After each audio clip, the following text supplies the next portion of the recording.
आज के इस चर्चा में आइए सीधे इतिहास के सबसे दिलचस्प, उलझे हुए और नाटकीय किरदारों में से एक की कहानी में गोता लगाते हैं। हम बात कर रहे हैं नेपोलियन बोनापार्ट की। ये एक ऐसा सफर है जिसमें बेइंतहा महत्वाकांक्षा है, हैरत अंगेज सैन्य बुद्धिमत्ता है और अंत में एक ऐसी भयानक तबाही है जिसने दुनिया का नक्शा ही बदल कर रख दिया था। जरा सोच कर देखिए, एक ऐसा इंसान जिसने पूरे यूरोप महाद्वीप को अपनी मुट्ठी में कर लिया था, वो अचानक सब कुछ कैसे खो बैठा। 1812 में जहां फ्रांसीसी साम्राज्य अपने चरम पर था, वहीं महज 3 साल बाद 1815 में वही अजेय सम्राट अटलांटिक महासागर के बीचों बीच एक नम और चूहों से भरे छोटे से चट्टानी द्वीप सेंट हेलेना पर कैदी बनकर रह गया। अर्श से सीधा फर्श पर। आखिर ये पतन हुआ कैसे? तो चलिए, खंड 1, महत्वाकांक्षा की जड़ें। इस चौंकाने वाले पतन को समझने के लिए हमें बिल्कुल शुरुआत में जाना होगा। उस आग को देखना होगा जिसने उनके इतने बड़े उदय की नींव रखी। खुद नेपोलियन के ही ये शब्द शानदार ढंग से बताते हैं कि उनका शुरुआती जीवन कैसा था। कोर्सिका में पैदा हुए नेपोलियन की परवरिश एक बहुत ही सख्त माने की थी। अपनी मां का ध्यान खींचने और अपने बड़े भाई जोसेफ से आगे निकलने की एक अजीब सी होड़ ने उन्हें एक ऐसा लड़का बना दिया जिसने हार मानना कभी सीखा ही नहीं। अब इस लड़के के सफर को देखिए। जब उन्हें फ्रांस की एक सैन्य अकादमी में भेजा गया तो उनके इटालियन लहजे और दुबले पतले शरीर का खूब मजाक उड़ाया जाता था। पर इस गुस्से को उन्होंने अपना हथियार बना लिया।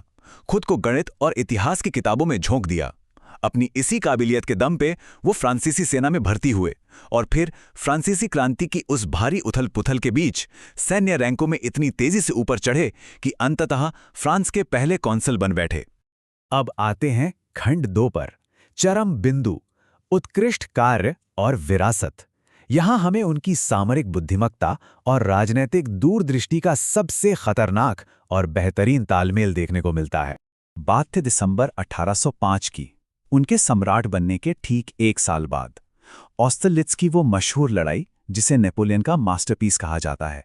चुनौती बहुत बड़ी थी क्योंकि फ्रांसीसी सेना के सामने ऑस्ट्रो रूसी गठबंधन की एक बहुत विशाल फौज खड़ी थी।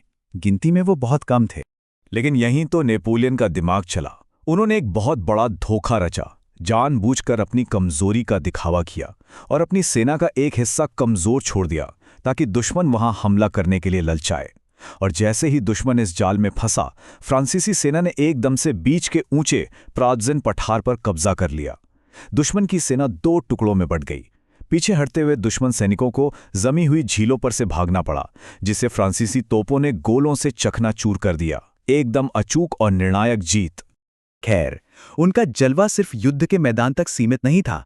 उनकी सबसे बड़ी और स्थायी विरासत थी 1804 का नेपोलियन कोड। इसने फ्रांस के पुराने बिखरे हुए कानूनों को हटाकर एक साफ और सुलभ नागरिक कानून प्रणाली बनाई। सामंतवाद को जड़ से उखाड़ फेंका, नागरिक आजादी दी और एक धर्मनिरपेक्ष राज्य बनाया। आधुनिक न्याय व्यवस्था की पूरी शक्ल ही बदल कर रख दी। लेकिन खंड 3, अहंकार और वो रूसी तबाही। इतिहास गवाह है कि जो जिद आपको शिखर तक ले जाती है वही आपको खाक में भी मिला सकती है। जिस असीम महत्वाकांक्षा ने नेपोलियन का इतना बड़ा साम्राज्य खड़ा किया था, उसी ने 1812 में रूस पर आक्रमण के दौरान एक भयानक तबाही को जन्म दिया। जरा इस नंबर की कल्पना कीजिए, 6 लाख। उन्होंने 6 लाख सैनिकों की एक अकल्पनीय सेना के साथ रूस पर चढ़ाई कर दी। उन्हें लगा था कि बस 20 दिन के अंदर एक शानदार जीत उनकी झोली में होगी। पर 20 दिन की जीत तो दूर की बात, ये अभियान एक जीता जागता बुरा सपना बन गया। रूस की सड़कें इतनी खराब थीं कि इतनी बड़ी फौज को एक संकरे रास्ते से रेंगना पड़ा। ऊपर से रूसियों ने स्कॉर्च्ड अर्थ नीति अपनाई, यानी पीछे हटते हुए अपनी ही फसलें और गांव जला दिए ताकि फ्रांसीसी सेना को खाने को एक दाना ना मिले। भूखे सैनिक और घोड़े मरने लगे और खराब पानी से टाइफस और पेचिस जैसी बीमारियां जंगल की आग की तरह फैल गईं।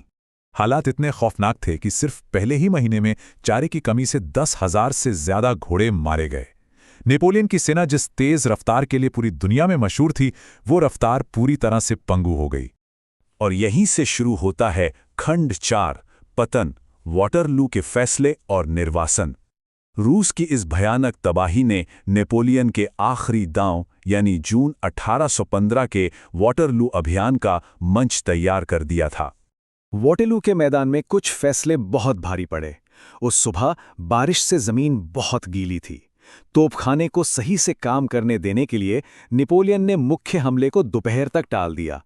उन्होंने जमीन सूखने का इंतजार किया, लेकिन इस देरी ने उनका वो कीमती समय बर्बाद कर दिया जो जीत और हार के बीच की लकीर साबित होने वाला था। और बात यही नहीं रुकी। उसी दिन बाद में एक और बड़ी चूक हुई। जब उनके कमांडर ने अंग्रेजी पंक्ति को तोड़ने के लिए रिजर्व फोर्स की मांग की, तो नेपोलियन ने अपने सबसे एलीट इंपीरियल गार्ड को भेजने से साफ मना कर दिया। इस एक हिचकिचाहट ने प्रशिया की सेना को मैदान में पहुंचने का पूरा मौका दे दिया और फ्रांसीसी सेना बुरी तरह कुचल दी गई। सब कुछ खत्म। जो इंसान कभी पूरे यूरोप का मालिक हुआ करता था, उसे अटलांटिक के एक दूर दराज द्वीप सेंट हेलेना के लॉन्गवुड हाउस में हमेशा के लिए निर्वासित कर दिया गया। एक ऐसी जगह जो हमेशा कोहरे और नमी से भरी रहती थी। हथियार छीन लिए गए, चिट्ठियों पर सेंसरशिप लग गई। एक अजय सम्राट का अंत बोरियत, खराब मौसम और बीमारी से लड़ते हुए हुआ। इस पूरे सफर को देखने के बाद दिमाग में एक बहुत बड़ा सवाल गूंजता है। इतिहास उन्हें किस रूप में याद रखे? क्या उस अंधी और विनाशकारी महत्वाकांक्षा के रूप में जिसने पूरे एक महाद्वीप को राख के ढेर में बदल दिया, या फिर उस दूरदर्शी इंसान के रूप में जिसने आधुनिक दुनिया और कानूनों की नींव रखी? ये एक ऐसा सवाल है जिसका जवाब शायद आज भी अधूरा है।